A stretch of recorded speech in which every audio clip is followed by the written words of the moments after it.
Bye, we're back. We're gonna watch the news, dudes. We're gonna watch the news. I'm hella pumped about it.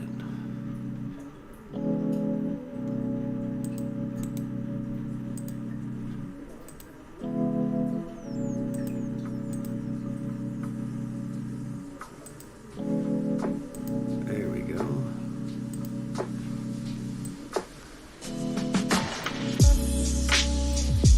Put this on stream for just a second. Let everybody know we in the Discord. Show people what we're talking through for the moment. I got this layout figured out.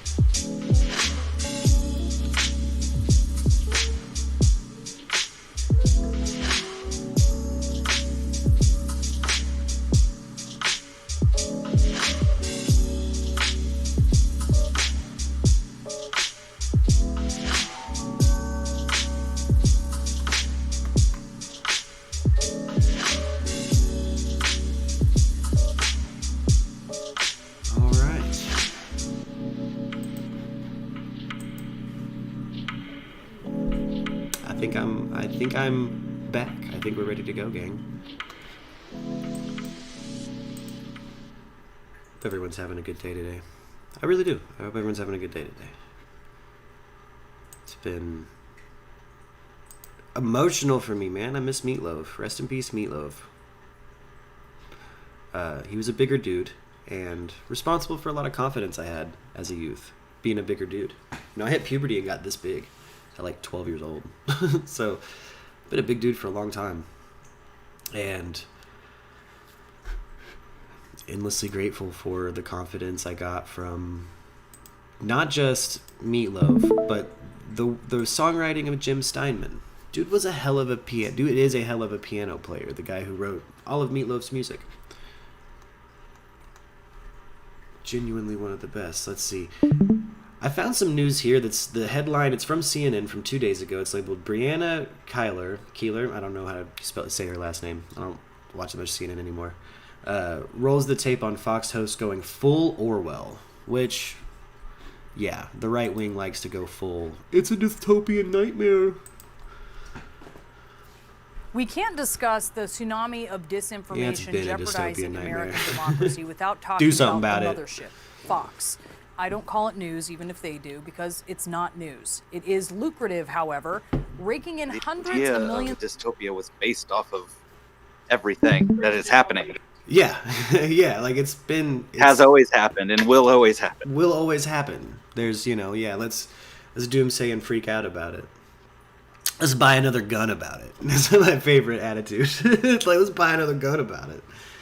Let's not vote or participate in the real world. Let's just buy another gun and be scared about it. Fox Corp last year as it shovels out stuff like this. Of all the things that January 6th was, it was definitely not a violent terrorist attack. So let's not take the word of Fox's... It was a terrorist... I mean, I'd say it falls under terrorist attack. It was an attempted insurrection. I don't see how that's not... I don't know. I don't see how there's defending that shit. There's any defending the Jan 6 stuff. Even the few conservatives I've kept around in my life, they don't defend that shit. They're like, that was stupid as hell. Chief propagandist on that. Let's see what Chris Wray, Donald Trump's pick to head the FBI, says. Unfortunately, as you noted, Mr. Chairman, January 6th was not an isolated event. The problem of domestic terrorism has been metastasizing across the country for a long time now, and it's not going away anytime soon. Tucker Carlson, not one to let that get in the way of gaslighting 3 million people a night. He explains it away by amplifying a conspiracy theory that it was actually the FBI that instigated the attack on the Capitol. Strangely, some of the key people who participated on January 6th have not been charged. Look at the document. The government calls those people unindicted co-conspirators. What does that mean? Well, it means that in potentially every single case, they were FBI operatives. Well, but I mean, that does sound fishy as hell. There were FBI operatives. I haven't heard that, but it would make sense as to why a bunch of people weren't charged, and it also feeds into my personal conspiracy that it was indeed an attempt to round up the dumb extremists. The case that Carlson is talking about goes back to June. It involves Thomas Caldwell, who has pled not guilty. And according to statements in court documents, that alleged operative was most likely his wife. Oh. And you'd think that Carlson would know this. After all, he interviewed Caldwell and his wife not once but twice. The second time for a 50-minute long interview, 5-0. Carlson dedicates so much airtime to disinformation that he produced a 3-part documentary, and in it, he pushes other conspiracy theories like Antifa being behind the attack, which is a Fox favorite. There were likely not all Trump supporters, and there are some reports that Antifa sympathizers may have been sprinkled throughout the crowd. He also knew that there's always bad actors that will infiltrate large crowds. You want to know how disingenuous those comments are? Those same hosts were texting Trump's chief of staff during the attack, trying to get him to call off the crowd. And some Trump supporters charged in the riot don't want to share credit. So that tells you something. One saying, quote, "It was not Antifa at the Capitol." And another Trump supporter saying they, quote, "proudly take responsibility for storming the castle." Carlson also likes to go full order, claiming the insurrection was not an insurrection. I'm sure there were some leftist trolls there. So how many of the participants in that insurrection? As somebody who loves to troll conservatives, I would definitely, like, if that was my MO, I'd be there. I'd be there just to rile them up and watch the shit show, watch them all get black banned. So yeah, it's a problem that both sides face, you know, this kind of new age trolling thing. You know, the trolling in the more, like this, what she's talking about here, the specific issue of like Antifa people at what is basically a fascist rally. That's an issue. You're going to have sleeper agents on each side, man. The Republicans, in my opinion, get it worse from the liberals. Like, they get trolled all the time. Like, people love working up people like Joe Rogan or Jordan Peterson nowadays. And it's hilarious to me. One person who very infrequently takes the bait is Steven Crowder, which is hilarious. Like, you try to spring a debate on Steven Crowder, he'll walk away. Like the, you know, probably sad only child he is or whatever. I don't know. He'll walk away from an unscheduled debate. It's funny. Have been charged with insurrection, sides deal with it. sedition, with treason. 0. Cue the Fox backup singers. No one has been charged with sedition or insurrection. Has anybody been charged with sedition? Nobody. Has anybody been charged with treason? Nobody. So why do they keep calling it an insurrection? How many times do words like insurrection, sedition, or treason appear in Biden's own DOJ indictments against the January 6 rioters? The answer, 0. Just last week, Fox's Brit Hume tweeted, quote, "Let's base our view on whether January 6 was an insurrection on whether those arrested are charged with insurrection. So far, none has been." Tweets that don't age well for because 3 hours later, the DOJ announced an indictment charging 11 people with... Yeah. So I guess people are catching charges, though. I'm a little confused by Tucker Carlson's point. I want to see who he's talking about. Seditious conspiracy. And you know who says it was an insurrection? Them. Oath Keepers founder Stuart Rhodes, quote, "You can call it an insurrection or you can call it a war or a fight." His co-defendant, Kelly Meggs, wrote on Facebook, quote, "Wait for the 6th when we are all in D.C. to insurrection." Rhodes and Meggs have both pled not guilty. Still, alleged insurrectionists have a greater handle on the truth than their biggest cheerleader, who, according to a federal judge, can't be trusted farther than he can throw his pom-poms. Fox's own lawyers argued as much in a defamation suit against the network. Successfully, they argued. The judge in that case quoting their apparently convincing argument, quote, "The general tenor of the show should then inform a viewer that he is not stating actual facts about the topics he discusses and is instead engaging in exaggeration and non-literal commentary.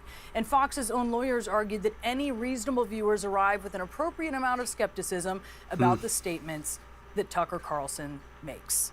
Wishful thinking, perhaps, because according to Pew Research, Republicans predominantly get their political news from Fox, far more than from any other right-wing cable channels. Not that much, JJ. When Ted Watching some Cruz news. Needs the biggest audience Getting possible caught up on the to news for the day. self-flagellate for referring to January 6th as terrorism, where does he go? Which this is kind of an old story, but yeah, that's what's up, gang. That's hilarious. I mean, I'm curious what sort of things you hear from them visually. They tell you that. From 2 hours ago. And right now we have some breaking news. The high-stakes mission. We have U.S. and Russian high-ranking officials meet amid growing Ukraine tension. This is from Good Morning America, again, 2 hours ago. ABC News. To head off a Russian invasion of Ukraine. Secretary of State Antony Blinken meeting at this hour with Russia's foreign minister. In fact, they just broke up as Russian troops massed near the Ukrainian border. Our senior White House correspondent Mary Bruce starts us off. Good morning, Mary. Straight, JJ. George, good morning. Well, this is a critical moment with those tens of thousands of Russian troops along the Ukraine border and President Biden saying a Russian invasion is looking likely. The U.S. Secretary of State just met with the Russian foreign minister to see if they can try and avert this crisis. Moments ago, Secretary Blinken calling it a frank and substantive conversation, but with no breakthroughs. On the brink of a possible Russian invasion of Ukraine, the U.S. Secretary of State sitting down this morning for a high-stakes face-to-face with his Russian counterpart. We don't expect to resolve our differences here today, but I do hope and expect that we can test whether the path of diplomacy, of dialogue, remains open. We're committed to walking that path and to resolving our differences peacefully, and I hope we can test that proposition today. Emerging from their 90-minute meeting, Secretary of State Blinken with a frank assessment. This was not negotiation, but a candid exchange of concerns and ideas. Blinken saying the two sides have agreed to keep talking. We agreed as well that further diplomatic discussions would be the preferable way forward, but again, it is really up to Russia to decide which path it will pursue. It comes as the White House is playing cleanup after the president's comments on Russia sparked international concern and criticism. Biden forced to explain himself after he implied in Wednesday's press conference that a minor incursion would be met with little resistance. Russia will be held accountable if it invades, and it depends on what it does. It's one thing if it's a minor incursion and then we end up having a fight about what to do and not do, etc. The comment triggered alarm among European allies and inside Ukraine, too. Ukrainian President Zelensky tweeting, "There are no minor incursions and small nations, just as there are no minor casualties and little grief from the loss of loved ones." Biden now trying to reassure America's allies. If any assembled Russian units move across the Ukrainian border, that is an invasion. But we watched that yesterday. Severe and I think we were talking about that yesterday. Response that I've discussed in detail. And that is an invasion. As well as laid out it is. Very clearly for Indeed. President Putin. So it's clear there is still no commitment from Moscow to de-escalate. Russia, of course, is looking for NATO to promise never to admit Ukraine as a member. The alliance has rejected that, but Blinken is leaving open the door to future diplomatic talks, including the possibility of another conversation between Russian President Putin and President Biden. Hi, everyone. George Stephanopoulos. Damn. From 5 hours ago. Well, I'm just glad we're talking to Russia. I don't want that to break down into war. I don't think anybody does. Nor do I think it would actually break down into war, just be proxy wars. But I don't know if we'll ever see an end, definitely not in our lifetimes, to the Middle Eastern proxy wars for resources. I think we'll probably see that till we're dead. Not to sound pessimistic, but yeah, that's how I feel about that. I think we're just going to keep having this cyclical nonsense with Russia until I'm not around to talk about it. We have breaking news on efforts from the former president's allies to undermine the 2020 election results. Now, according to sources with direct knowledge of the scheme, Trump campaign. It's from CNN, Anderson Cooper, talking about Rudy Giuliani. See what old Anderson Cooper has to say. officials led by Rudy Giuliani oversaw efforts to put forward illegitimate electors from 7 states that the former president actually lost. CNN senior Washington correspondent Pamela Brown joins us now with this latest. This story is this whole idea of these phony it's just nuts. It's just when you think it couldn't get any crazier, it does. So Giuliani was actually deeply involved in this. Yeah, and as one of the sources we spoke to said, it was basically Rudy Giuliani and all these other misfits leading the charge of this plot, intricately involved in these efforts in December of 2020 to put forward fake electors from 7 states that Trump lost. There is no doubt that Trump lost these 7 states. This is according to 3 sources with direct knowledge of this plot that was a major part of this overall plan by Team Trump to overturn the 2020 election results back when Congress counted the electoral votes on January 6th. So the point was to have Vice President Pence accept these fake Trump electors rather than the valid Biden ones, which, as we know, did not happen. One source said there were several calls between Trump campaign officials and state GOP operatives to round up fake electors on a state-by-state level. Rudy Giuliani apparently participated in one of those calls. The Trump campaign organized supporters to fill elector slots. They secured meeting rooms in state houses for these fake electors to meet on December 14th. They sent around drafts of the fake certificates that ended up being sent to the National Archives. So far, this is beyond the public calls from Trump and some of his top advisors pushing for alternate electors in the 7 states of Pennsylvania, Georgia, Michigan, Arizona, Wisconsin, Nevada, and New Mexico. At a recent event held by a local GOP organization, one fake elector from Michigan boasted that the Trump campaign directed the whole operation in this audio that is a little tough to make out. Take a listen. We fought for investigations into every part of the election we could. He fought for a team of people to come and testify in front of the committee. We fought to see the electors. The Trump campaign asked us to do that. I'm under a lot of scrutiny for that today.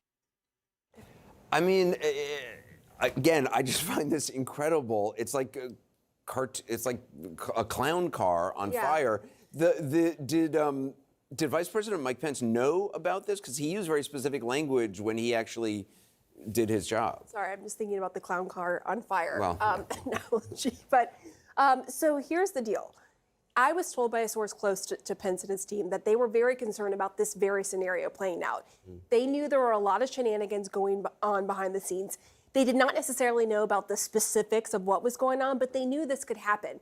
So that is why, if you'll recall, when Mike Pence released that statement before January 6th, laying out the process and saying, I can only accept certificates of electors that were certified by by state authorities. That was intentional. And that was intentional because they were worried about this exact scenario. And they wanted to make sure they laid out their case that this is what we have to follow. This is what we have to do. And more details are going to come out about this. I mean, a lot of people were involved in this, it sounds like. I mean, there were meetings, as you said, rooms were being booked, phony certificates were being sent out. Electors are bragging about it. Right. You know? What was the Trump campaign's justification for doing this? So it's interesting. Beyond overturning the, right. Beyond... I mean, clearly there was this, Trump is really leading the way of wanting to overturn the election results.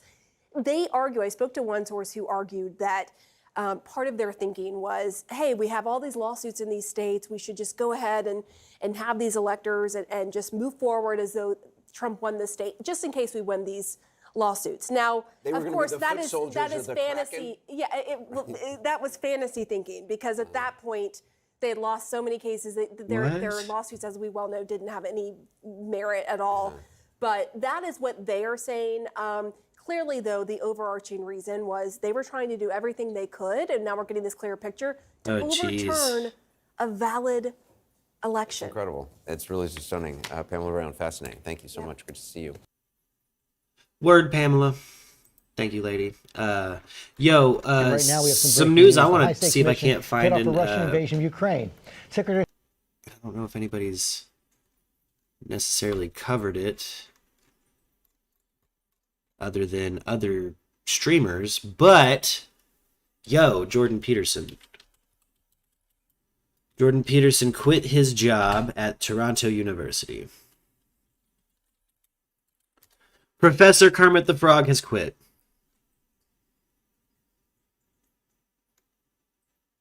"12 hours ago, 1 day ago." Let's see if we can't find. That's from 4 years ago.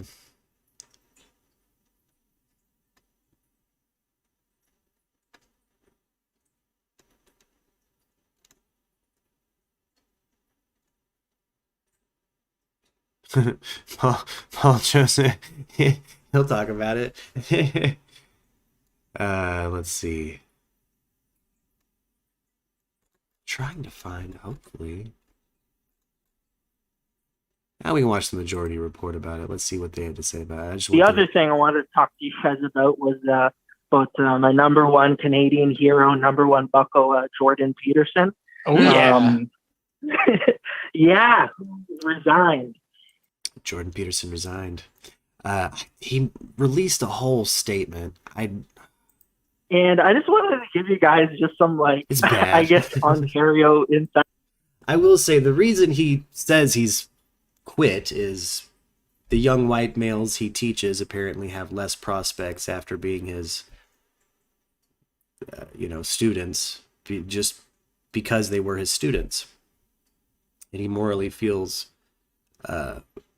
obligated to step out of the realm of teaching because of his reputation and allow the people who are paying for their education to get a job. I don't know. It's Toronto University. Do you pay for that? I don't know. I don't know how that works. Other information, but that dude. I just know Jordan Peterson. He's such a clown. Like, it's ridiculous. Everyone here knows that. But I know people who took his class, and of course, like, he has like a certain type of charisma where if you don't really like listen into him, it's like you're not really going to see the contradictions. And then also too, right? Maybe you're just in a class just to get the credit or whatever, right? So maybe you're not like engrossed enough. But I know past 4 years, he taught very little, if at all.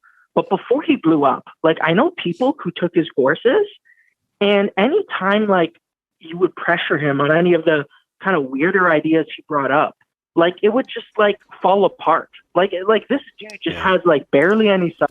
Jordan Peterson is good for that, dude. He falls apart pretty quick. Again, I consider him leaving his job as a professor rage quitting. I think he's like a lot of people who, fall into the right or center right. There's a whole lot of selfishness and hypocrisy there, and Jordan Peterson's no exception in that. Substance. I think some people hold his, like, in my opinion, whatever, like, self-help Jungian. Yeah, and like people who really held that in regard. But I guess to give you guys even more context is that, so one of the things besides the bill that made him famous is, him lying about that hate speech trans bill that we all know is BS now, and that was a wrong interpretation. I think he generally did believe that people would be locked up for saying the wrong pronouns, but it was just completely wrong, and he never corrected himself. But during that time, he would, again, this shows what a media grifter he was, but when he had more goodwill, he was speaking at a lot of Canadian universities, right? So obviously when you get into a controversy, that shows how honest and good faith you are. You're starting to book speaking arrangements. And the big and I guess it shows how it intersects with like kind of the left American ecosystem, because he went to McMaster University, where some kids protested him. And then I think that's where American media picked it up, right? The Ben Shapiro's and everything, they pointed it out. He went to my university. There weren't protests, but that's still when he had some goodwill. I went to a Western university up in London, Ontario. And at that time, I think even people like me were more receptive, kind of like, okay, like, listen to this dude, but you don't have to like him. But the thing is, at least among my friends and the people who knew him, like, he lost all the credibility in the world with like most, I think, Canadian university students. Yeah. As soon as you said that forced monogamy stuff, where to me, that was like very mask off. So the fact... Very mask off. Jordan Peterson's revealed himself. And again, I think Jordan Peterson probably does a whole lot of talking, not a lot of action. I know a lot of people who claim to be politically involved or care, but don't actually do anything. They don't actually care or believe in anything if you were to judge them by their actions. He's resigning now. His tenure is just like such a joke because, like, man, no one's taken you seriously for years. Even the people who, So I guess that was just my point, where it's like, I think this is just strictly a press move. And so he has to not do any university work and just fully 100% lean on into that full reactionary right, because we haven't been taking them seriously for years. He's resigning. He's going to turn into Milo Yiannopoulos. He's going to just do speaking engagements at like the handful of places that'll end up fucking with him. Happens when you shit your credibility all over your messy room. From his tenured position, but he's now professor emeritus, which means he's basically taken an early retirement and negotiated that position with the university. But so he's still Professor Kermit.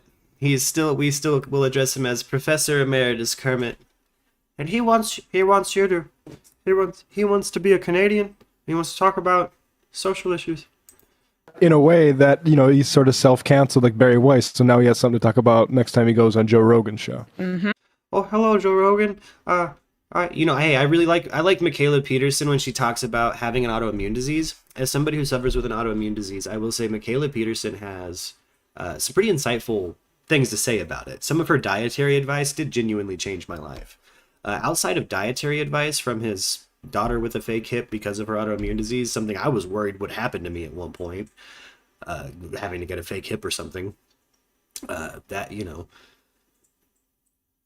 Outside of that, I don't like him. I don't, things just, there's times he's made interesting points, but it always goes back to the inception of a product, and then he's not looking at the entire totem pole. Like his discussion on females wearing makeup, right? So says and it's not hidden. It is a fact that rouge is meant to look like your cheeks are full of blood and you might be in a state of arousal.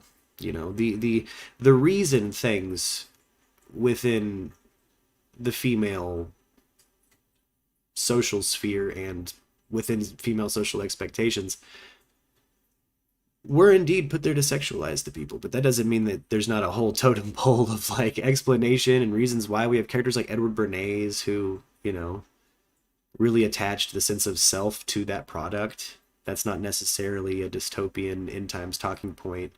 But I've also seen the guy fearmonger saying that, if you don't call people the right pronouns, you will be locked up one day. That's what the left wants. And I haven't heard anybody pushing for that. I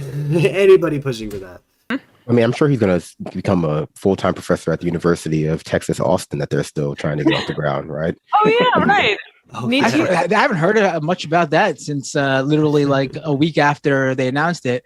A bunch of names started dropping out already. So I don't know what's going on with that now. Well, if they try to pop open some kind of conservative-ass Austin University, you'll see a roster of names that look as impressive as the When We Were Young concert poster. But much like the When We Were Young concert, I bet you a lot of those acts drop out or they postpone it to the point it never happens. Which, hey, if you guys haven't heard, if you're like me and you were an emo kid, I was a scene kid. I had the whole thing. Justin and I have talked about it in the past. We were part of the same scene, dude. We had the comb over hair. We had it was, we were part of it.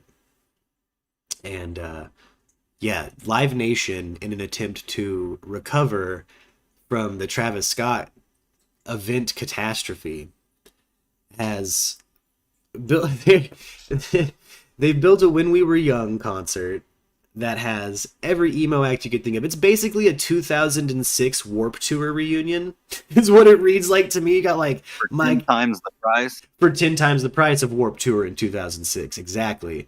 But you've got, My Chemical Romance with The Used. Back in the day, that was if The Used was opening for My Chemical Romance, that was going to be a good show. Like, that was a cool show when I was a kid.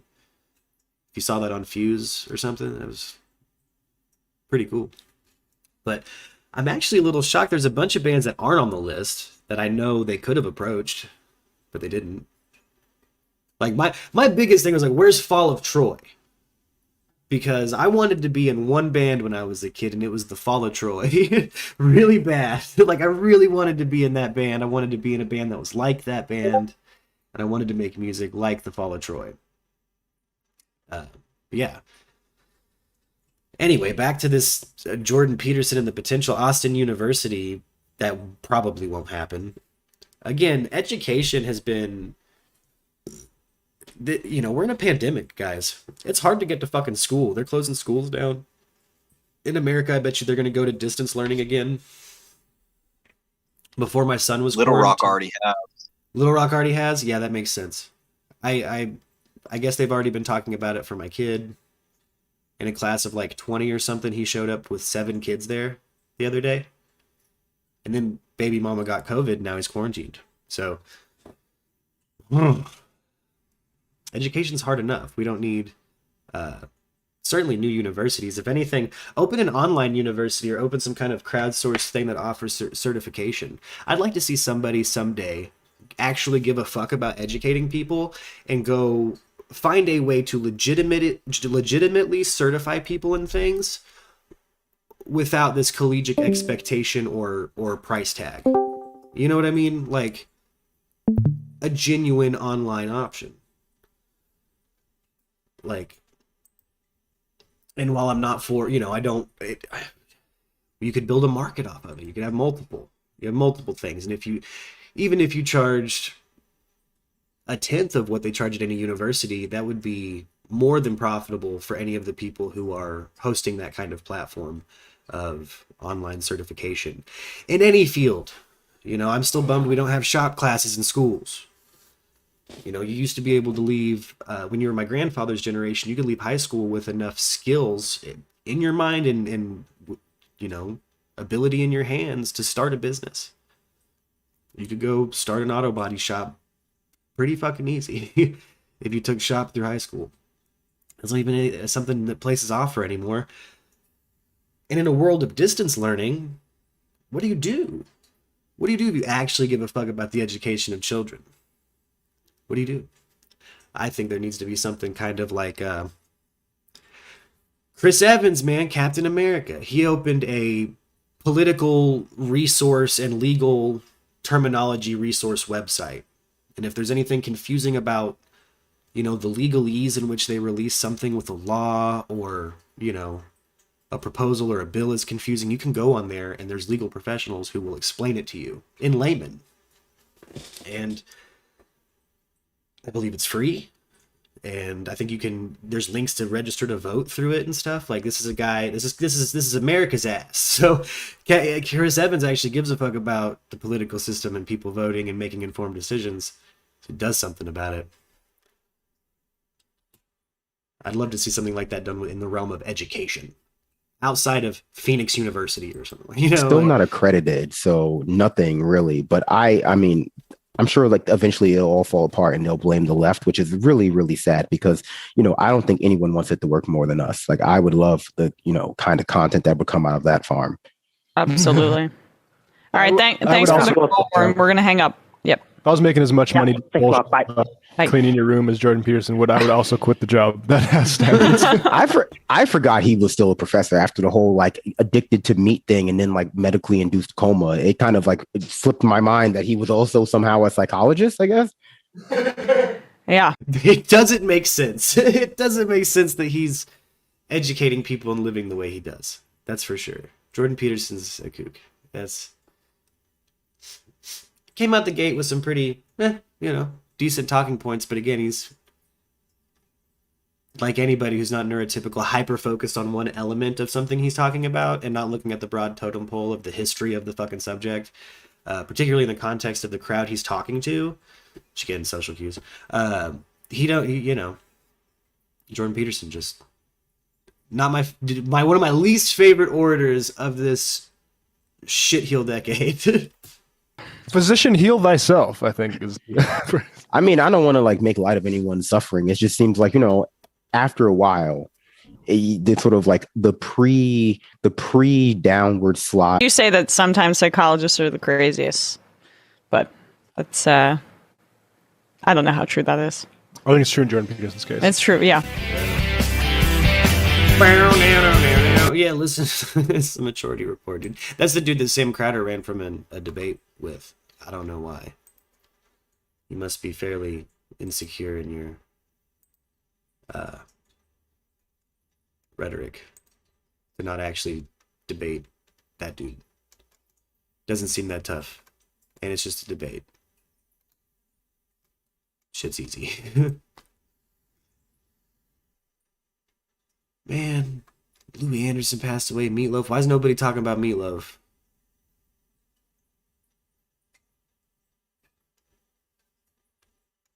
Where is it?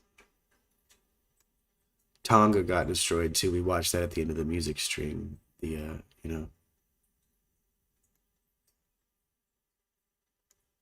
Supreme Court rejects Trump's executive privilege claim. Do they? You don't say.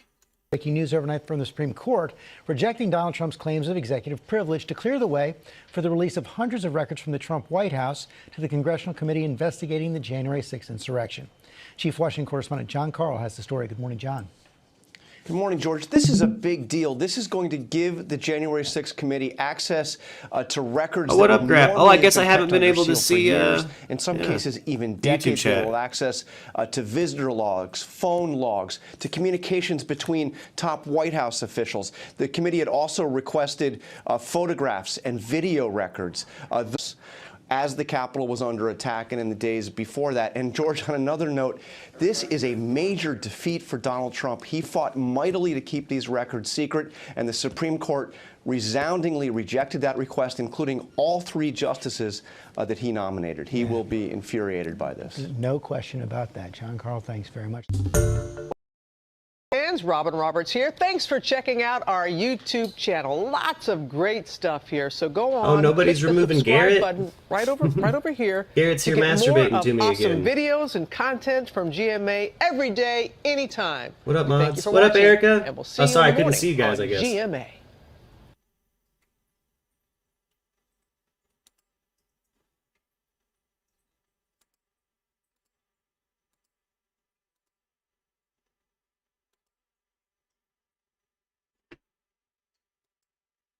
Yeah.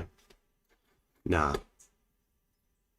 Yeah, if y'all see somebody bringing up the manosphere, that's just probably Garrett masturbating to me. For the National Archives to send You guys more can than bounce 700 Trump White House. He just wants attention because he thinks he had potential on my channel. A significant defeat for the former president. We'll talk about the implications momentarily, but first, CNN's Jessica Schneider. But you guys are the reason he's gone, so you guys know exactly why he's shit. I'll have to explain it to the crowd that didn't like him. This entails that the Trump team can no longer block these documents, and the committee, Anderson, expecting the 700-plus documents to be handed over very soon from the National Archives. So the Supreme Court, they said in what was a fairly short order tonight that Trump and his legal team, they cannot block these records that they've actually managed to keep from the committee for several months. This is actually a decision that we've been waiting for from the Supreme Court since just before Christmas, December 23rd. And tonight, we just talked Clarence about Thomas Louis who Anderson. publicly disagreed with the decision. Also of note, Justice Brett Kavanaugh, he wrote separately here to clearly state that this order, it doesn't settle the question I guess I haven't the been current president's decision to assert or not assert executive privilege takes priority over a former president's assertion. That issue will actually be left for another day. But the court saying here in this particular case, since the lower courts essentially decided that Trump's arguments were just too weak to assert privilege, even if he had been sitting president, that means that Trump cannot block his record. So this is, as you mentioned, a significant win for the committee. It now means that they'll receive and review 700 plus documents. Anderson, this includes a plethora of documents, call logs, visitor logs from the White House on January 6th, a record of Trump's You guys know what's up. I got stalkers. that day, plus some key I don't know, these records dudes that wish from they could Chief be of me, Staff be Mark with me. Meadows, I don't know what Press it is. Secretary Kayleigh McEnany. That includes talking points and draft speeches. So the committee here will suddenly have a lot more information about Trump's actions and state of mind that day, Anderson, something that they've been trying to understand more about. Yeah, well, we'll see what's actually in those documents, I guess, at some point. Jessica Schneider, I appreciate it. Thanks very much. Perspective now from CNN political analyst, New York Times Washington correspondent Maggie Haberman, also CNN chief legal analyst Jeffrey Toobin. Jeff, I mean, how significant is this? We don't really know the significance of exactly what is in these documents, but I'm wondering what you make of it. Well, it's an extraordinary rebuke of the former president. First of all, this is just the back of his hand. It's just a one-paragraph opinion with only one dissent, all three Trump appointees voting with the majority. Plus, you remember when this was argued, there was a lot of controversy over who gets to exert executive privilege. Is it only the incumbent president, or can a former president assert executive privilege? The court said it doesn't matter, because even if Trump had been the president asserting executive privilege here, he still would have lost the case. So it is a thoroughgoing repudiation of his legal position, and in further years, this will strengthen Congress's hand in investigating the executive branch, even well into the future. Were you surprised that Justice Clarence Thomas dissented? Not at all. What surprised me is that there were not more of the conservatives who dissented. Clarence Thomas is the most right-wing member of this Supreme Court. He is the farthest from the center. Didn't dissent because they are usually in tandem on almost every issue. Maggie, do you have any sense from sources what information these documents are likely to contain? I mean, Jessica and I was talking about call logs, movements, but it's not like the former president, is on email and TikTok and Twitter. Well, he was on Twitter, a lot, but he's not somebody who communicates. We had a president almost had me debating things like Twitter should be commodified and regulated because the president's making us get information from him through Twitter. I've never seen somebody more not applicable to be the fucking president, and then continue to act like somebody who's not even applicable to be president. Like, dude's garbage, hot garbage. With devices directly. No, not only, Anderson, does he not what up, Christy? communicate directly in terms of, text or email, if he uses text in responses at all. I know he receives text, and that could be interesting to people, but he also uses aides' phones. How you doing, lady? To make How's your hand feeling, He doesn't Christy? always use his own phone. He doesn't always use his own cell. He doesn't always use the White House phone into his office, what was his office. So it's not going to be that complete a picture. This has been very closely held about what is actually in these documents. I think that it might end up being that there's less there than people are hoping, but I agree with Jeffrey that what this means is it is not just a rebuke of the former president, but it's a rebuke of this approach of trying to slow everything down with this really broad-scale lack of cooperation with this committee, basically just saying we're not going to acknowledge subpoenas over and over and over by any number of people.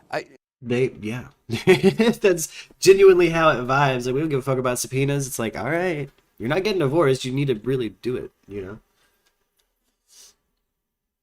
Welcome back, Stan Odie. What up, gang?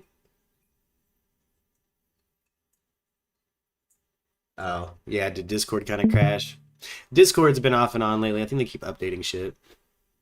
And they've been fighting with Mac or something. Been funny. It's been funny. I'm gonna take a quick break real quick, though. I'm gonna hit some beats real fast. I'm gonna use the restroom and be right back, guys.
back.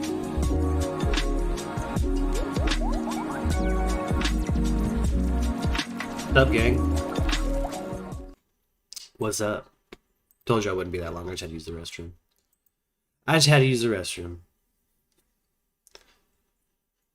You know. The hand is on the men. You never know how much you need fingers till you can't use them. Straight up, Christy. You never know. You never know how much you need them digits till, yeah, you don't have access to them. I bet that's a nightmare. I'm sorry you're dealing with that.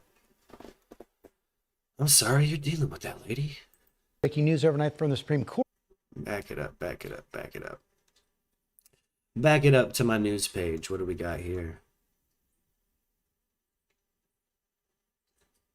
It's from 11 hours ago on Reuters. Governor Newsom's mad at the train robberies. I brought up the train heists. I see what you see. I see what you've been covering. I see what everybody's seen and asking myself, what the hell is going on? I mean, look like a third world country, these images, the drone images that were on the nightly news day in and day out. Some networks weaponizing them for their own, political agenda, and others just reporting the damn news.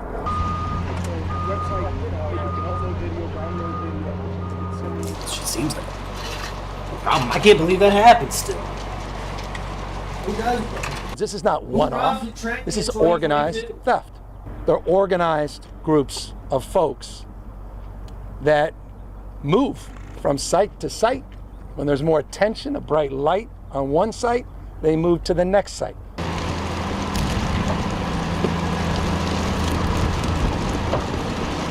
Bro, we got enough supply chain issues. Don't go robbing trains. Don't go robbing trains. Florida man charged after 4 found dead near Canada. A tragedy on a frozen, snow-covered prairie field. Oh, the Canadian-U.S. border. Discovering the bodies of 4 people, including an infant, who appear to have died in extreme cold temperatures close to the U.S. border near Emerson. All victims were located approximately 9 to 12 meters from the border. And at this very early stage of the investigation, it appears that they all died due to exposure to cold weather. RCMP say they were alerted by U.S. Customs Wednesday morning that they had apprehended a group of individuals who had crossed into the United States from Canada. One of them was carrying items for an infant, but no baby was found. So believing there may be more, officers launched an extensive search. Oh, you need a dog-sized eye patch with the Merc logo? That'd be cool. Oh, wonder if we can make a doggy eye patch. Shortly after, the body of what's believed anybody out there's crafty. I'd love that. That'd be awesome. These victims face not only the cold weather, but also endless fields, large snowdrifts, and complete darkness. U.S. officials say it appeared the victims were part of a larger group of Indian nationals crossing the border when they became separated. They also say they believe their destination was St. Vincent, Minnesota, and they were expecting to be picked up by someone when they crossed the border. These individuals, including an infant, were left on their own in the middle of a blizzard when the weather hovered around minus 35 degrees Celsius. Late Wednesday afternoon, the U.S. Department of Justice said a 47-year-old Florida man was arrested and charged with human smuggling in connection to the case. He remains in custody pending a hearing on Monday. Marnie Blunt, Global News. It sure does. Wow. True crime. Not that I'm trying to attract a bunch of wine moms, anything like that. Accused of illegally accessing we'll go down some true crime today to rig a homecoming queen vote for her daughter. Laura Carroll appeared in court Thursday after denying a plea deal. Now she's facing trial. Will Reeve has the story. Good morning, Will. Good morning, George. When I spoke to Laura Carroll and her daughter Emily Grover back in November, they insisted they were innocent and weren't going to take a plea deal. But now Emily has pled out of a trial, but her mom is forging ahead.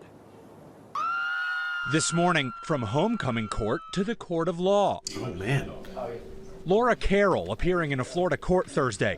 The now former elementary school assistant principal and her daughter Emily Grover accused of illegally accessing a school district computer system in order to rig the results of Grover's high school homecoming vote. That's some Drop Dead Gorgeous shit, dude. You guys remember the movie Drop Dead Gorgeous? With Kirstie Alley, Denise Richards, Kirsten Dunst? Man. You can't make that movie nowadays? I remember the band. Oh yeah, that's a good band too. No, it's a killer movie. Killer movie, hard to come by nowadays because again, it's people probably say, Have you seen the Prince Andrew shenanigans? I've been following the Prince Andrew shenanigans. Did more stuff happen in the last 24 hours, Christy, with Prince Andrew? I heard about him, the Queen took his, the Queen approved him having his military titles stripped. He's basically, I say ship him to the Caribbean and be done with him. Treat him like a proper exiled royal. For those wealthy, majestic fucks, there's no worse a sentence you can give him than a life without majesty. In her favor to lock her in as homecoming queen. Carol turning down a plea deal for a second time. Her attorney saying they haven't seen key evidence from prosecutors. Google accounts, Verizon records. Quick reminder for everybody, be sure to like, share, and subscribe if you haven't already.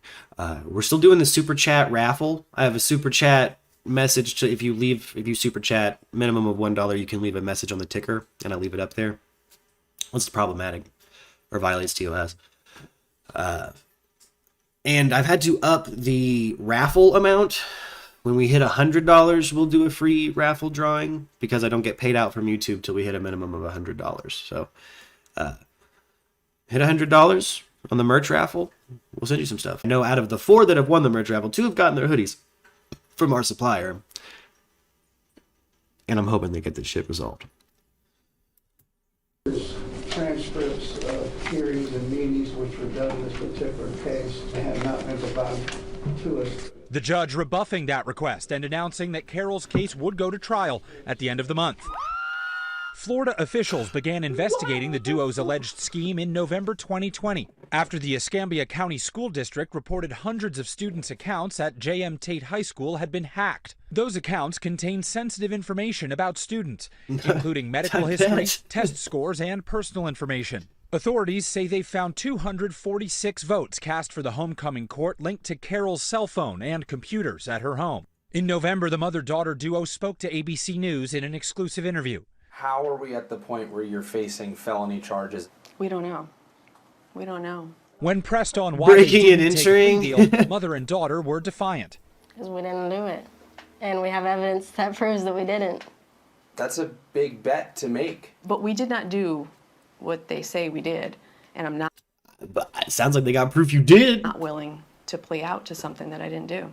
Last week, Emily pled no contest on all charges, agreeing to enter a pretrial diversion program that includes 100 hours of community service and paying court fees.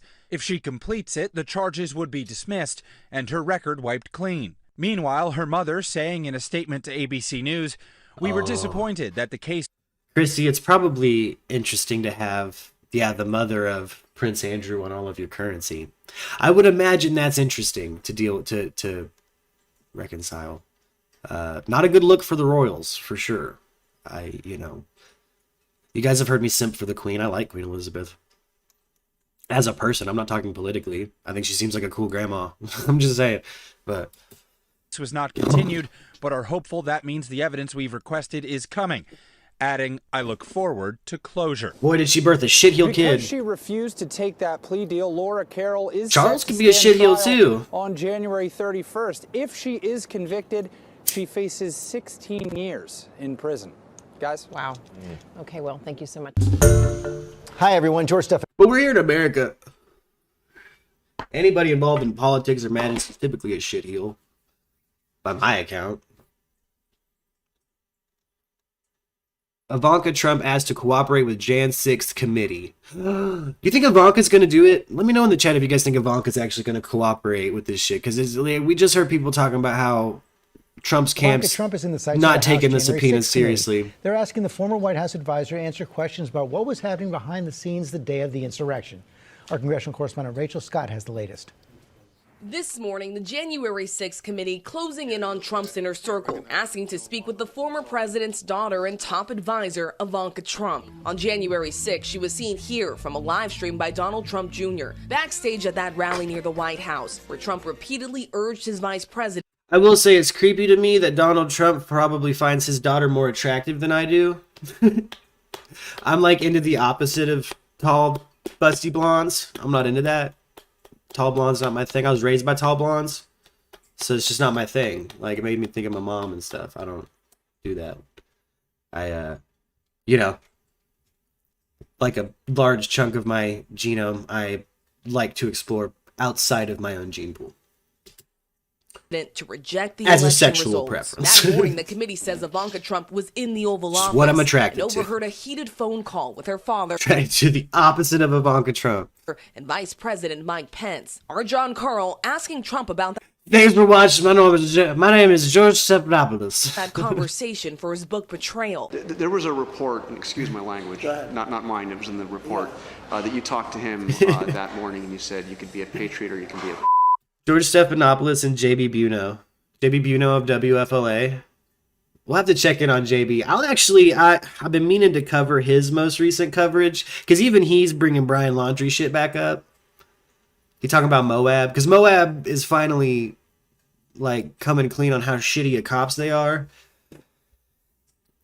But there's still no level of attachment between any of the other crimes outside of Gabby Petito and Brian Laundrie that took place in Moab. Like, the Moab couple, still not Brian Laundrie. Did you really say that, or is that a incorrect? I wouldn't dispute it. Really? I wouldn't dispute it. And as the chaos unfolded at the Capitol, lawmakers say they have specific evidence that White House officials repeatedly turned to Ivanka Trump to intervene and persuade President Trump to address the ongoing lawlessness and violence on Capitol Hill. We have firsthand testimony that his daughter Ivanka went in at least twice to ask him to please stop this violence. During the attack, she posted this now deleted tweet, calling the rioters American patriots. In a statement, her spokesperson pointing to that post, saying she asked the violence to stop immediately, but declined to say whether she would cooperate with the investigation. And all of this comes just one day after the Supreme Court ruled against former President Donald Trump, clearing the way for the House Select Committee to obtain hundreds of pages of White House records. We are told they have already started reviewing some of those. George Stephanopoulos. George. Rachel Scott, thanks very much. We know so many Trump aides have not. Thanks for watching. I'm George Papadopoulos. For that committee, we will see what Ivanka Trump decides. Thanks for watching. I'm George Hip Hop Eponymous. Mom and former assistant principal. Be sure to like, share, and subscribe for all of your Florida Man news. All of your Florida Man news. All of it. Oh, this is just trending. Where's my news? I want the trending news, yo. I'm not looking for... Yeah. Shout out Secretary Blinken meeting with Ukraine today. Keep that conversation going. Keep talking to Russia. I would prefer conversation over violence. I don't know about you guys, but I prefer talking over violence.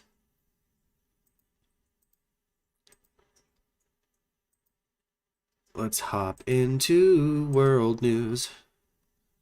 What do we got? 3 hours ago, Biden works to clarify comments about potential Russian invasion of Ukraine. Oh, so he's already backpedaling on the shit he said yesterday? Guys, we watched... This morning, President Biden's words and Vladimir Putin's actions under scrutiny. High-stakes diplomacy in Geneva today as Secretary of State Antony Blinken meets face-to-face with his... High-stakes diplomacy. We talking giraffe meat? You know what I'm saying? How high are the stakes? And did they taste good? Russian counterpart, while President Biden and the White House tried to walk back confusion. If any assembled Russian units... Name Snuffleupagus. George Snuffleupagus. Following alarm after his more spontaneous comments Wednesday that suggested certain Russian aggression against Ukraine might not trigger a robust response. It's one thing if it's a minor incursion and then we end up having a fight about what to do and not do, etc. With 100,000 Russian troops at Ukraine's border, President Zelensky responded on Twitter, "We want to remind the great powers that there are no minor incursions, just as there are no minor casualties." Senate Republican leader Mitch McConnell urged President Biden to send more U.S. forces to Eastern Europe to bolster NATO allies. We cannot afford to let Moscow underestimate our resolve to impose serious. Biden's wordage does speak to the callousness in which the Democratic Party typically handles war. Detached and analytical, and I don't like that when there's a Democrat president. I don't like the way that that party talks about war and warfare. It's, you know, this is a small Ukraine, small nation, and I believe we should be helping fight for, you know, a fair and free democracy within that country. Again, it's my personal opinion that we shouldn't interfere with anything outside of our own country. I don't like that we've become the world police to a degree. I don't like that it's mostly our people staffing UN operations. Not UN, UN operations. And you know, it's when you have that much military being led by somebody whose candor is cold and analytical, how's that supposed to make you feel if you're a Ukrainian citizen who maybe thought America had your back? What if you're Ukrainian, you believe in a democracy? You believe in full westernization. You want to get as close to America as you can. That was genuinely the ideal you held. And now you have this kind of almost callous, you know, treating Ukraine verbally like a stepchild or something, like a child forgotten, like somebody that doesn't necessarily matter, like a demographic that's minor and doesn't matter. And I'm of the opinion there's no, when you're talking about governance, there's no demographic that's unimportant. Every word in this universe has a place and importance. And I think Biden's just incredibly bad at speaking, at public speaking. I think he's too old to perform that element of his job. And it makes me worry that maybe he is incompetent in other regards. I won't lie. That's how I feel about that. Serious, crushing cost in response to any further incursion against Ukraine. On the brink right, of Christy? conflict, Yeah, the president had also exposed that key allies are not on the same page. There are differences in NATO as to what countries are willing to do depending on what happens. But trying to strengthen his hand, Secretary Blinken emphasized that the U.S. and European partners intend to speak with one voice. We'll continue to make very clear that if Moscow chooses the path of further aggression, we will impose swift and massive costs. On this, too, we're united. Looking for more clarity, the White House also says that the U.S. and NATO allies do not have to have identical views on Russia and Ukraine in order to be unified in their approach to stop Putin's aggression. Savannah? All right, Kelly O'Donnell leading us off at the White House. Kelly, thank you. Kamala Harris was saying they'd face severe, and you know, here's from a day ago. Here's what, again, in my opinion, is, you know, the Democrats speaking about war and global conflict in a way that I feel like is too analytical, too impersonal. And I haven't heard what Kamala Harris had to say, but I bet you, of the United States, Kamala Harris. I bet money it'll fit in the realm of what I'm talking about. Madam Vice President, good morning. It's good to see you. It's good to see you, Savannah. Thank you. Well, let's just start right there with Ukraine. The president was pretty clear. Russia will be held accountable if it invades, and it depends on what it does. It's one thing if it's a minor incursion, and then we end up having to fight about what to do and what not to do. Did the president essentially give the green light to Vladimir Putin? Graf just said in the chat, my daughter just came in talking about dancing macules? A nanofiber injection to repair spinal damage from damage and disease. That's massive, man. That's an alternative to stem cells, it sounds like, too, when it comes to repairing things within, like, you know, your nervous system or your spine or your neural networks that need repair. Man, that's really cool. I like that we maybe have an option outside of the divisive conversation that is stem cells. While I very much believe in that realm of technology, I hate that it's been in this expensive, like, you got to travel to South America to get the good shit option. And, you know, we need something stateside that's like this. I like that. Dancing macules. Huh. I'll have to look into it. I'm going to look into that after this story. I like that. I like that concept, man. Your daughter sounds interesting as all hell. I'd love to have her on the channel. Out of Ukraine. So, Savannah, first of all, I will tell you that I every morning, start my morning and my day reading the Presidential Daily Brief, the PDB, which contains classified information a lot of people. about threats to our national security and hotspots around the world.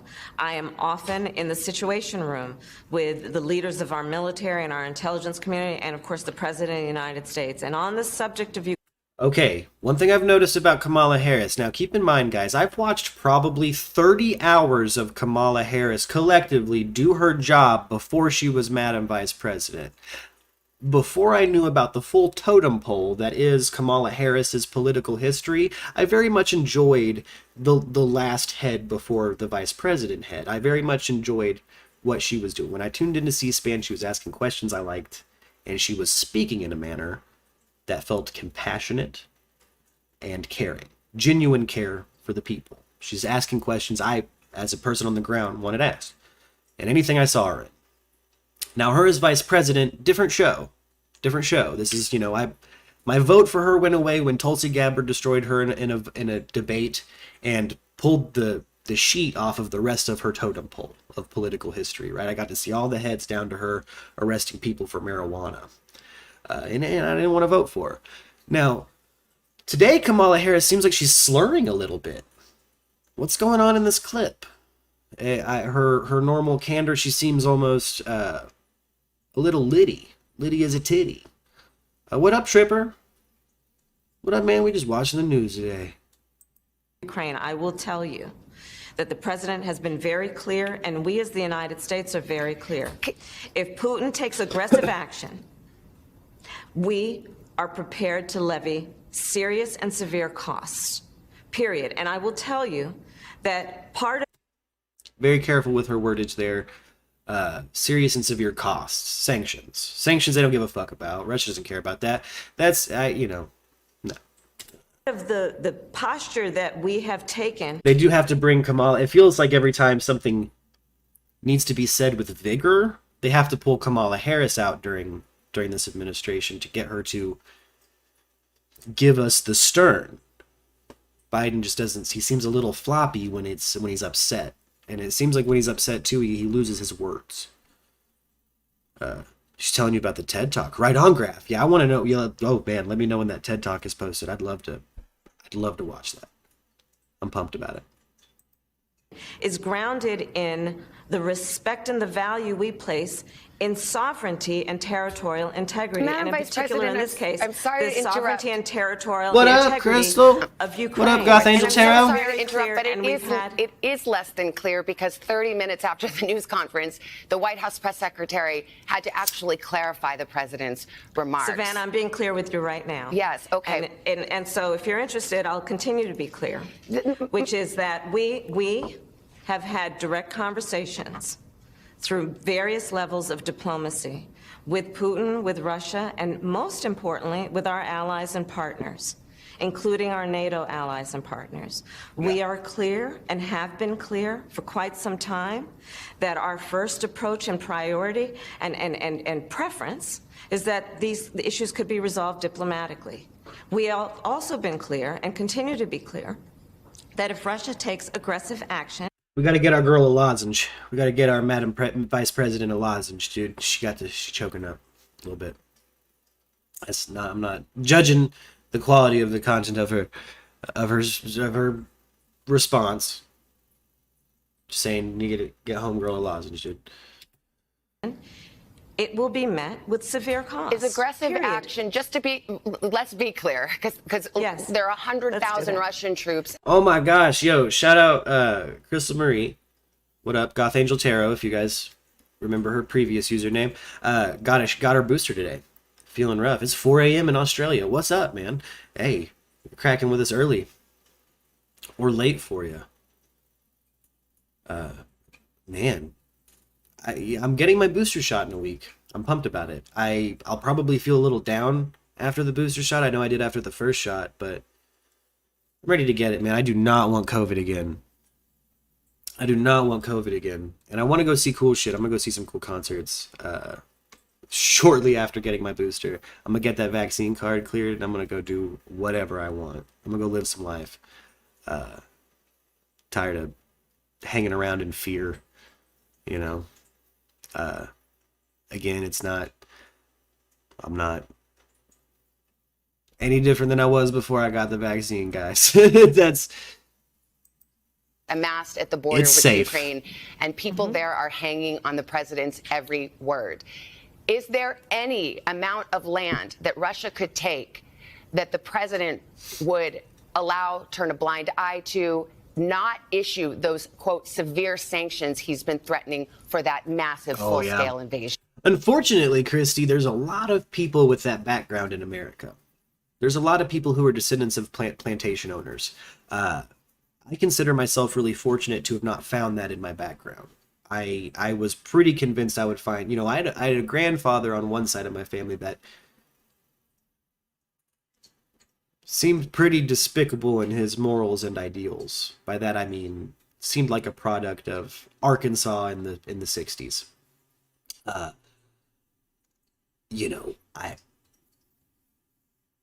There's so many people, and it doesn't matter your race. All of the living descendants of Thomas Jefferson are black. So, I don't think that it makes you a hypocrite, because she didn't, Did she benefit from that? I don't know. Did she have an entitled, wealthy upbringing because of generational wealth? I don't know about that either. Maybe she did it. Maybe that's what he's talking about. I would be less inclined to think she has someone like me in mind if she comes from generational wealth. That is a bias I hold. If you're someone like Tucker Carlson and you come from millions of dollars and you were educated in a castle in Europe, I probably am not going to assume we aren't of the same ilk. Like, we're just not the same person. Like, we're not going to have this. I'm not going to trust you to even know about the things that are, important to me. You might not have ever faced the kind of things I have. So maybe if Kamala Harris has that kind of background, again, I don't know much about her childhood education. I read her autobiography, but I don't recall it seeming particularly privileged or wealthy. I believe it, what was it? Read like it was middle class, like she was raised middle class. So, but again, maybe, I don't know. That's my question is how many people who are, if you are the descendant of somebody who owned a plantation and had slaves, what was your childhood like? I know plenty of people who are descendants of stuff like that who grew up broke as hell and have the same opinions I do about the world. They just have an unfortunate ancestor, which I may not have a plantation owner in my ancestry, but I do have some pretty kooky stuff. I got some pretty kooky stuff. So you guys will see me kind of go against the grain on anybody making me out to be a peacenik or evangelical, or if we go into religion, I try to backpedal as much as I can. I've got a problematic ancestor, and it's didn't have slaves, but founded a religion that's still around today, and not something I'm particularly fond to participate in. Our interpretation of any... Oh, and your arm is sore. Question, Crystal. Does the booster feel like the first round of the vaccine does, where it feels like you got a flu shot, but then also like someone punched you really hard? Like, that was really as bad as it was for me with the vaccine. Was I got the vaccine, I felt a little weird. I had some weird dreams. I've been having weird dreams, dude. I had a dream that woke me up to the news that Meatloaf was dead. It was so weird. I had a dream that was functionally, Justin, you'll get a kick out of this. It actually made me think about you, Justin. It was like a theatrical version of the Gates of Valhalla opening, like on a stage. Like a theatrical. I'm like, what the fuck is happening? I woke up and Meatloaf was dead. Oh man, did I watch Meatloaf go to Valhalla, dude? That's how it felt. I felt crazy as hell when I woke up. But I felt comforted. He's partying. I think he did. It's how it felt. Like it was I was on a stage. There's lights, but there was like a big ornate. It was fucking, and Odin was there, dude. I'm telling you, it was a creepy dream to explain, because it's like my dad was there. I couldn't see him, but I could feel him. You know what I'm saying? But like it was so bizarre. But yeah, I feel like maybe I saw Meatloaf go to Valhalla in my dream last night, and I still feel comforted about it. It's weird. Weird how the universe, or maybe it's just in the way that we're built, we have things that comfort us from the universe. Little graces from the universe. I consider that dream a grace from the universe. Because Meatloaf meant a lot to me as a performer. Like I said in the last stream, I'm a big dude, and just thank you for the confidence, Meatloaf. To see a big dude be, a sexualized rock star. Even in Rocky Horror Picture Show, he's not the fat boy gag. He's the badass undead boyfriend on a motorcycle. And, I don't think I would have ever had the confidence as a little fat boy to, even ask a girl out. You know what I mean? If it wasn't for Meatloaf. Like, really, genuinely. Like, he, doesn't matter what size or shape you are. You can be fucking cool. Yeah. Anyway, back to Kamala Harris. But yeah, I'm pretty sure I watched him go to Valhalla last night. The country, in this case Russia and Vladimir Putin, denying or violating the sovereignty and territorial integrity of Ukraine will be interpreted as aggressive action, and it will be met with a cost, a severe cost. I'm so glad you're having a good time, Michelle. I see you in the chat there, man. Give Rose a smooch for us, man. For Lux and I both. We, man, I love hearing from you. I love knowing you guys are okay. And man, I'm excited to hear the little details. I've been raising kids since I was a kid.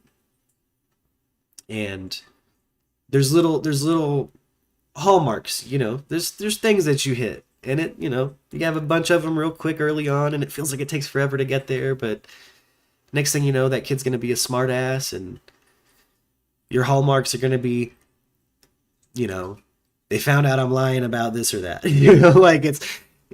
I'm so excited for the journey you're on, Michelle. And any parent out there, if you're a parent, keep doing you, man. You got this. You got this. Period. And you're crushing it. The president said yesterday, among other things, that he thinks that Putin probably will invade Ukraine. Later, he said he wasn't sure, but he said he probably will go in. Is that, for all intents and purposes, acknowledging that this threat of severe sanctions that the administration has made is having no effect on Putin, that he's actually not deterred by it? Well, I'm not going to psychoanalyze President Putin of Russia, but I will tell you this. It is clear to us that the decision is probably in his hands, and we are prepared to take appropriate action based on whatever he decides to do. The president also openly talked about division. Oh, Michelle, I understand the worry, but, put my faith in the universe. Your husband will be okay, and nothing bad will happen. If it does, he'll walk away unscathed. I got a good feeling, Michelle, about you both. I really do. I put my faith in the universe for that situation. I know the roads are scary out there, guys. If you got to drive around, get where you need to go and get back home if it's icy. I keep forgetting that it's wintertime because I'm in Arizona. I look at the weather from the nation and I'm like, oh shit. Meanwhile, I'm outside next to a palm tree in 70 degrees. So I feel spoiled as hell right now. When people say it's like -17, I'm like, really? Isn't it like just now fall or something? Totally forget it's midwinter. I think I've had like 2 or 3 like hella cold days here that I've just been so mad about. Intended a photo. What's going on, Jameson? I got a Discord notification. Jameson posted something. I'm trying to follow news stories as you guys post them, or just hit the trending news page if I feel like doing a Let's Watch the News stream. Which I kind of got a chill little setup here going, man. This ain't bad for watching the news with my friends. Would it already get edited or deleted? What happened? What's going on, Jameson? Within NATO countries and NATO allies about what to do in the event is that when the message that's being preached overseas at this moment by our Secretary of State and others is that NATO stands united. I will tell you, and I think your audience knows, Joe Biden has been working as the former head of foreign relations and as the former vice president and a senator in a role of leadership on foreign policy for years. One of the things he values most is direct and consistent communication with our allies and partners around the world. And in the year that I have been here as vice president, I have witnessed him continuously engaged in direct and honest conversations with our partners and allies, and this is no exception. Before I leave this, I mean, Ukrainian officials reportedly heard these words from President Biden with alarm. I know the White House tried to clarify it and clean it up afterwards, but was the damage done? You can't unring the bell. Is Vladimir Putin likely to listen to a later statement from the White House press secretary or the words of President Biden? I will repeat myself. And I'm Vice President of the United States, and the President and I work closely together, and I know his position. She's vibing like Joanna we were watching yesterday for the Trier Tony mystery. Went down that Trier Tony rabbit hole yesterday, and Alley Cats, God love her. She sent me this. She just sent me like the topic Trier Tony. Look up Trier Tony if you want to go down a rabbit hole, and I'm like, well, fuck yeah. But when you, since she had been down the rabbit hole, a new player had shown up to the scene, a woman named Joanna, who seems wine drunk as all hell. I'm talking 2 bottles. I'm talking 2 bottles of wine before she makes a video. And she has put her flag in the Trier Tony topic. Like, if you go on YouTube, all you see. So I ended up watching a bunch of videos of this lady, like, hella close to the camera, kind of giving this slurry Kamala Harris energy, like, first of all, we're coming for you, and we're gonna win. And I don't know you, Gary and Eric, but I'm the vice president of morals. But it's unfortunately, it seems like Joanna's getting trolled with the Trier Tony story. But I'm thinking about doing a Trier Tony update video or an edited piece of content for the Trier Tony story, because I think there's something weird there. It's definitely a weird story. Like, there's a very interesting IMDb entry that makes no sense, and I don't believe it was a show that was actually on Georgia Public Access Television. With a cost that will be severe.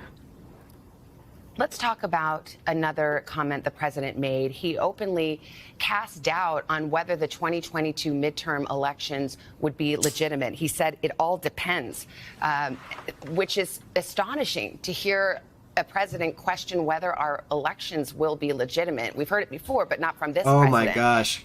That baby's already 4 months old. Wow, making me feel old. Time was... That we may not have fair and free elections? My son's a hoot, The president though. My has son been was a hoot. consistent on this issue. And the issue at hand, I was there last night in the chamber of the Senate, and the issue is that there are 2...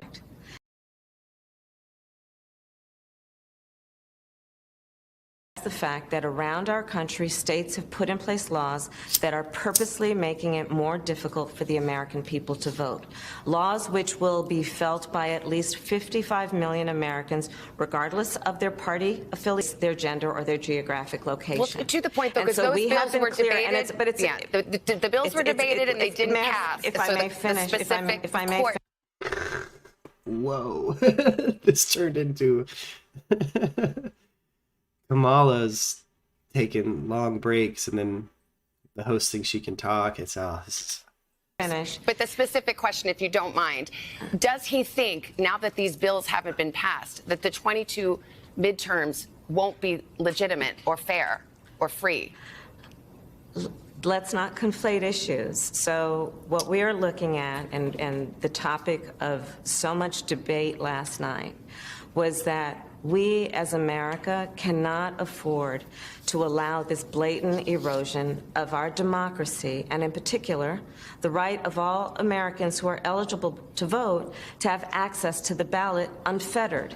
That is the topic of the conversation, and let's not be distracted by the political gamesmanship when what is truly at stake are issues like whether Americans with disability have the opportunity to vote by mail, whether a single parent has the opportunity with 3 kids in the back. The opposing side of any election, if there's more hype for blue, the red's going to say that mail-in voting is fraudulent. If it's a red president, the blue side's going to say mail-in voting's a fucking problem. Again, I propose American Citizen the app. Let's just go ahead and become a full capitalist joke. Like, let's just become a full-on app joke. Let's just be like Facebook, but that's your American citizenship. You can vote through the app. Fuck it. Let's just move to that. I mean, might as well. Is it corruptible? Yeah, I don't think we have a system that's not corruptible to vote. And pivotal issues in terms of our democracy. We had an extensive conversation about foreign policy, Savannah. Well, I've met with prime ministers and presidents from around the globe, both partners and allies of ours. They are asking to wonder and question whether there is an erosion of our democracy and therefore an erosion of one of the best role models of what a democracy does and can do. Speaking of democracy and politics, the president. It's what both sides want, in my opinion. I think if both sides had the opportunity to go back to just landowners voting, they'd probably take it. Like the people that are higher up in that system, they're like, yeah, you mean the people that are already in our pocket? Let's do it. But you know. See, so my dad is complaining as usual because my mother and I are keeping him on the diet his doctors put him on because his heart issues. We're making sure he eats right and doesn't smoke, says Michelle. Hey, shout out to you for taking care of your father. Really sweet story from my family. My grandfather was a severe alcoholic. And while I loved him very much, he's definitely where the alcoholism comes from. Same with the inclination to hoard. He hoarded and he drank. He was also a tool maker and a genius. My grandfather was grandfather on the other side, touch racist. Grandfather on this side, the grandfather I'm talking about right now, great guy. And the older I get, the more I understand his position on the world. And probably not a more accurate political gambler, my grandfather. But severe alcoholic. At one point, his liver was shutting down. He had suffered a heart attack. He had open heart surgery at one point. But my mother rehabilitated. But she put him on milk thistle and cartilage and all shark cartilage and all these different things that can heal your liver over time. And healed his liver over time. She brought him back, when I'm, have a diet forced on me or something like that. But I'm definitely glad to be here past my expiration. You know what I'm saying? And with men, I think, particularly older, more traditional cats, the closer you are to them, you're the person they might bite or nip at, but that doesn't mean they don't love you. It just means they're comfortable with you. They're comfortable with you. They'd be upset if you weren't a pain in their ass. You know what I mean? Put a lot of blame yesterday on Republicans for failure to get some of these key initiatives passed. But, you have a 50-50 tie in the United States Senate, as you are well aware. Did the administration fail to temper its initiatives to meet political reality? In other words, should you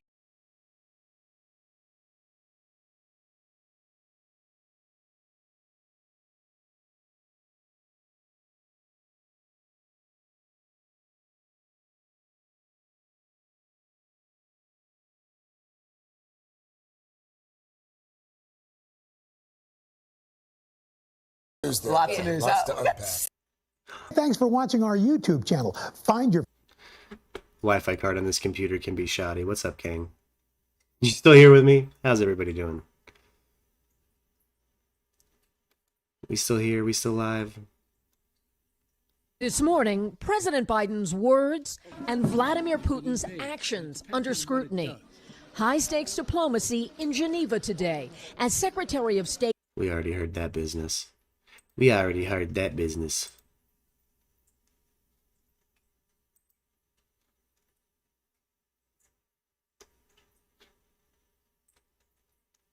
Let's go back to the news page. Anything popping off? What do we got here? They still talking about Blinken. All right, looks like we've made it through it. Let's hop over to technology news. See if we got anything cool in the world of tech.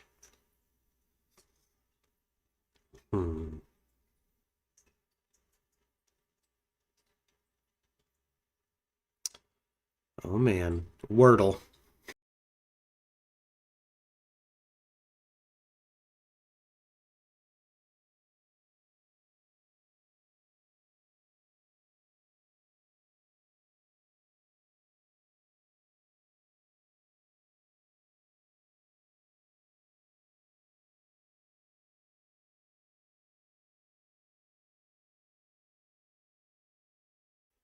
I've been smoking a tobacco pipe since you were a little girl. Yeah. Why do you keep resetting to dark to light mode? Yeah,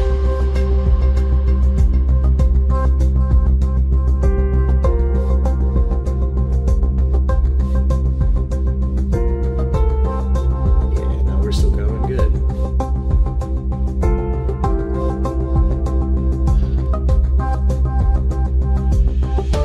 I missed the piss out of that reading. They're just having a new feature allowing content creators to directly charge subscription fees for exclusive content. Oh. Okay. Meta is saying they're introducing this into Instagram as a way for content creators to make a living. Something you're going to see companies focus more and more on because of our distance to everything, because of the pandemic. Well, content creator, I enjoy it. I'm fine with that. I saw a streamer bitching the other day about, Molly Got Lightly got caught on cam saying, like, giving advice to another streamer, like, you wait till it goes green, like this many people go green, and then you hit the ads because you'll make more money. Like, basically a tip on how to make more money with when to put your ads on for a stream. And I don't understand the hate behind that. What? Why? It's literally just stream. It's what? It's the job. It's...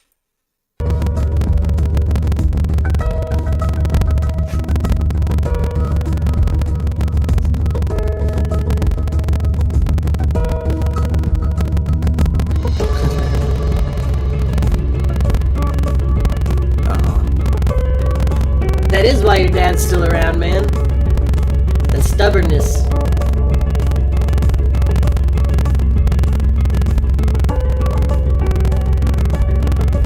Yeah. This comes as the metaverse thing is being scrutinized by U.S. lawmakers, which, that's always interesting. Quit resetting to my device. Let's see. Sony's comments on the Microsoft gets to clean up Activision scandal. What you talking about?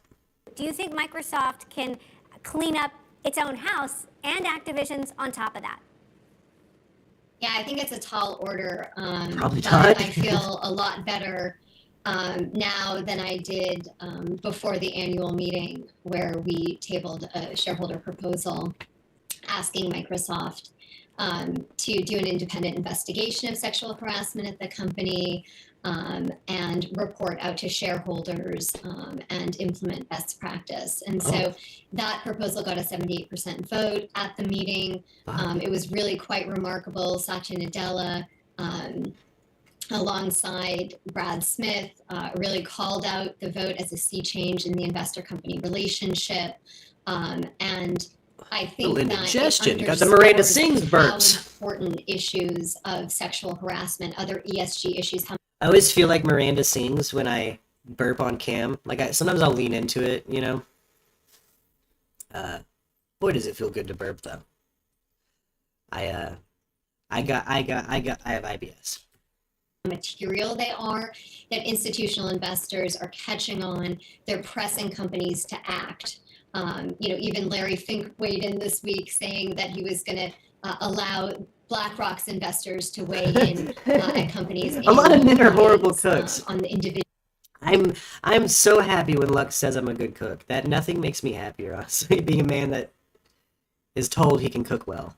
I've had Angel, special guest wife, and special guest tell me I can fry the piss out of an egg too. Like, which I can. If you shoot me a diner order, I could probably make you a short order diner order.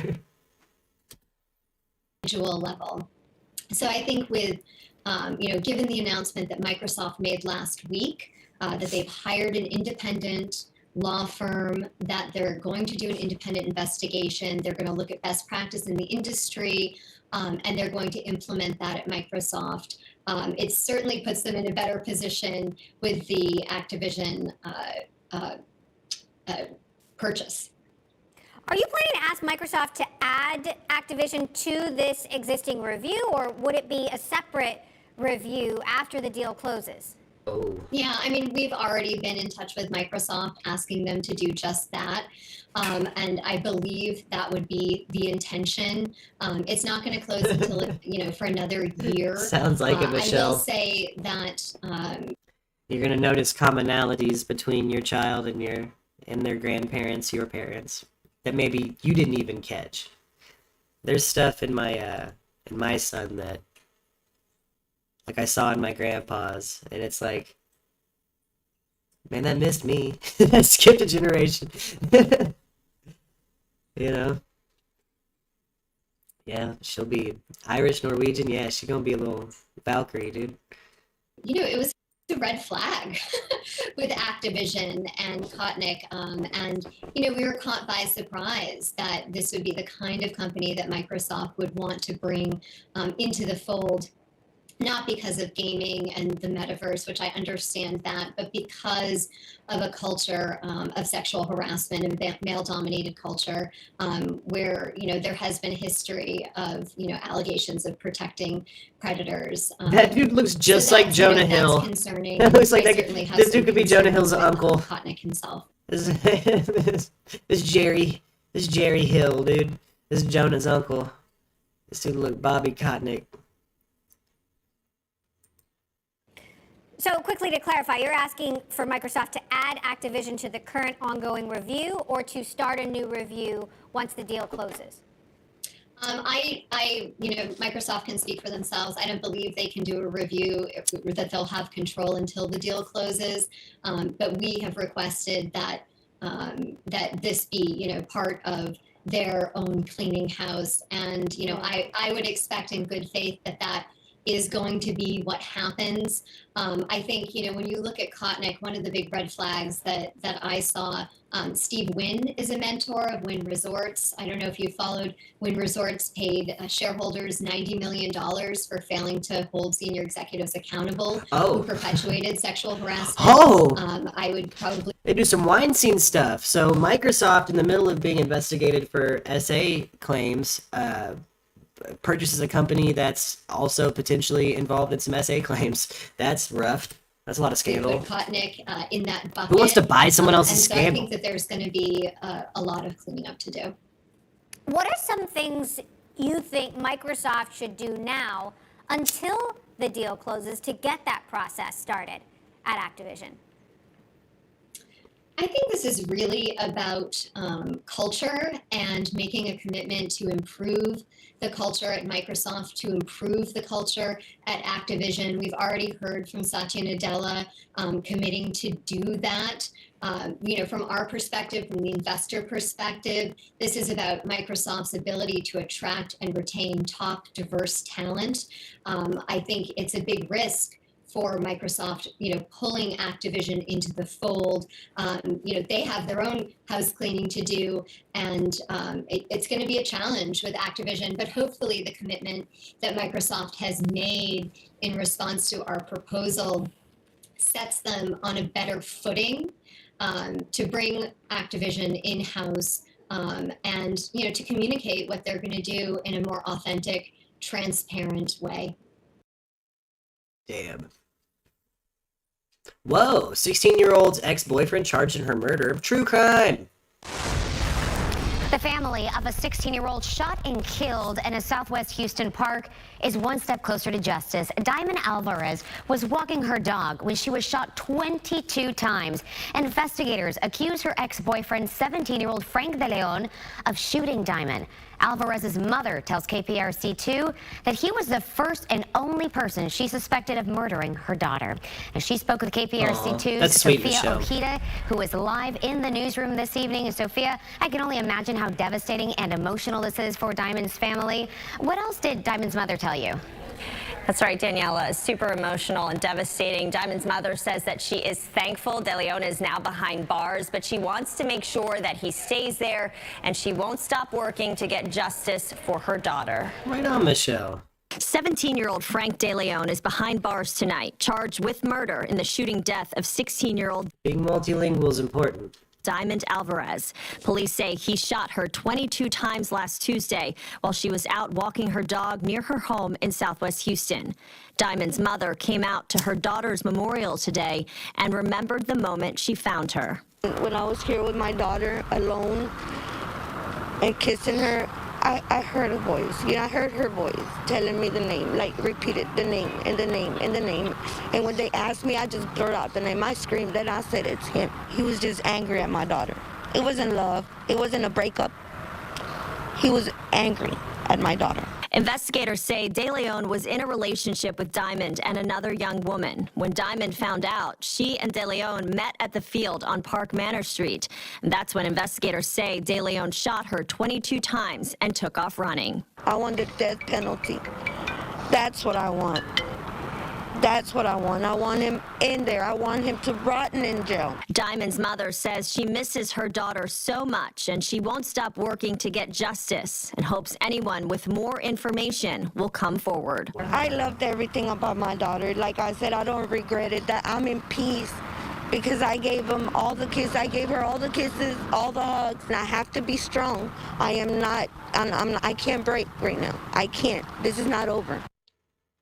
De Leon's bond was set at $250,000. Police are asking anyone with any more information in this case to call Crime Stoppers at 713-222-TIPS. Live in the newsroom, Sophia Ojeda, KPRC 2 News. Thank you, Sophia. Damn, okay. So they arrested that kid. Good. Good. All right. Before we go out for the day, before I'm done for the day, let's go to InfoWars. Let's check out Uncle Alex. Let's check out Uncle Alex, guys. Nope, don't want your vitamins. Still don't want your vitamins. Get out of here, Jones. Vitamins. Chilling. The hell? What the hell's going on with your website, Jones? I can't navigate it.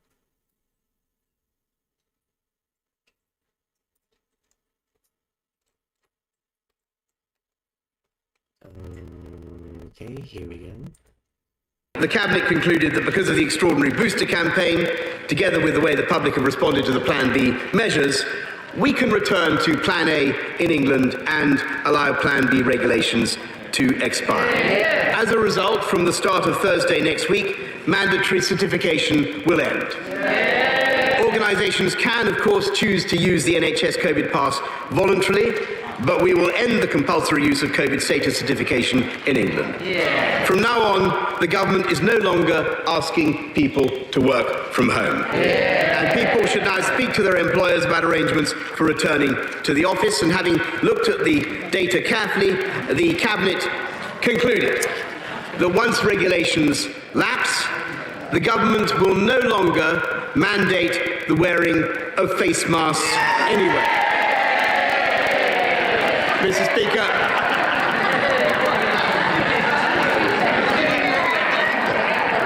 Mr. Speaker. Yeah. Mr. Speaker, from tomorrow we will no longer require face masks in classrooms, and the Department for Education will shortly remove national guidance on their use in communal areas. In the country at large, we will continue to suggest the use of face coverings in enclosed or crowded spaces, particularly when you come into contact with people you don't normally meet, but we will trust the judgment of the British people and no longer criminalise anyone who chooses not to wear one. You heard the UK doctor, and I'm talking doctors behind the scenes are being told the same thing, that they're going to pull these vaccines. But you think, well, that's a victory. Well, it's in the SPARS 2023-2028 document that this would indeed happen. This was done to devastate society and devastate the trust of people and to create so much mental illness after 2+ years of this in the left wearing masks, wanting shots, that they're not going to care they're being abused, and they're going to demand more of this and then get pissed at those of us that don't want it. I don't want to take a victory away from us. They're going to press until they know we're going to resist and win, then they back off. They're going to press, and then back off. But don't look for Canada and Australia to back off. They think they've got their people where they want them. What? 3 very important life-saving words.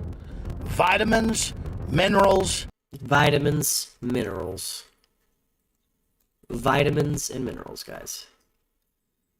Yeah, okay.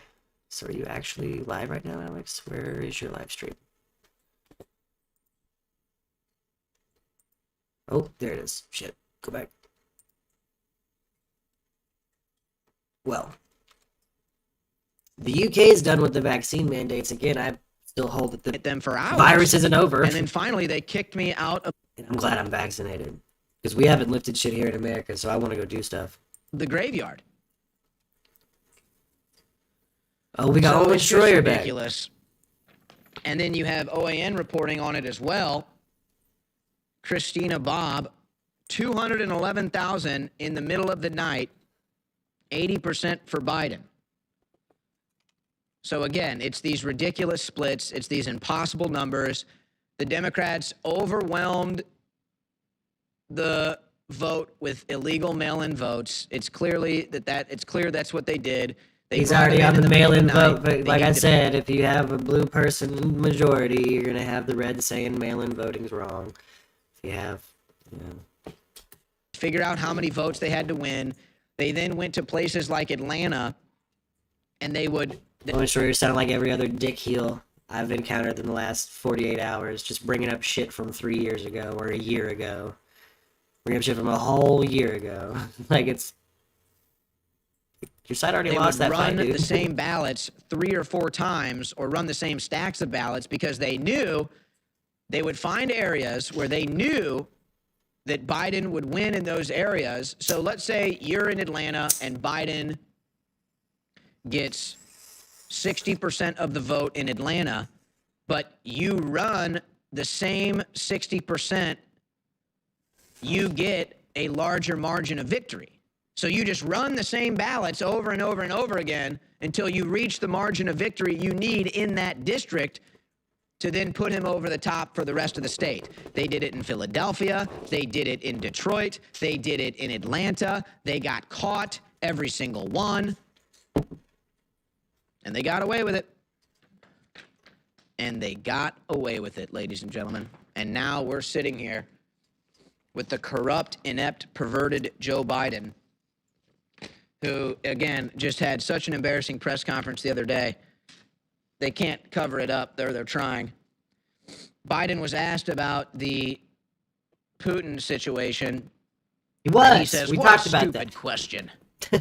Stupid question. As you're puffing out your chest to Russia, puffing out your chest to Ukraine, both of which countries have massive blackmail on you.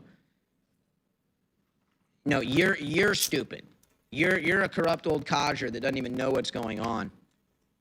But you know what? He has somewhat idea because that's why he says things like...